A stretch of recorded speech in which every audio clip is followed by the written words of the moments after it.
ଯେତେବେଳେ ଜଣଙ୍କର ହୃଦୟ ଭାଙ୍ଗେ ସେତେବେଳେ ଏକୁଟିଆ ରହିବାକୁ ବହୁତ ପସନ୍ଦ କରିଥାଏ।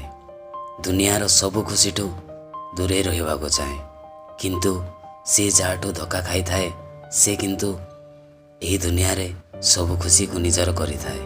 କଥାରେ ଅଛି ନା, ଖାଲି ହୃଦୟ ଭାଙ୍ଗିନି, ବିଶ୍ୱାସ ବି ଭାଙ୍ଗି ଯାଇଛି। ଜଣକ ଭୁଲ ପାଇଁ ସାରା ଜୀବନ ହିଁ ନଷ୍ଟ ହୋଇଯାଇଛି।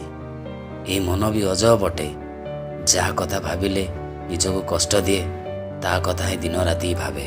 ଜାଣିଛ, ଏହି ଦୁନିଆରେ ଭଲ ପାଇବାରେ ବହୁତ କଷ୍ଟରେ ମିଳିଥାଏ। ଯଦି ମିଳି ବି ଯାଏ ସେହି ଭଲ ପାଇବା ଅଧା ଦିନରେ ହିଁ ରହିଯାଇଥାଏ। ଭଲ ପାଇବାରେ ମାନେ ହିଁ କଷ୍ଟ। ସତରେ ସବୁ କର ଏହି ଦୁନିଆରେ, କାହାକୁ ନିଜର ହୃଦୟ ଦିଅ ନାହିଁ। ହୃଦୟକୁ ଦେଇ କଷ୍ଟକୁ ନିଜର କର ନାହିଁ ଏହି ସ୍ୱାର୍ଥପର ଦୁନିଆରେ। ଏହି ସ୍ୱାର୍ଥପର ଦୁନିଆରେ ଭଲ ପାଇବାର ବଜାର ବି ଲାଗେ।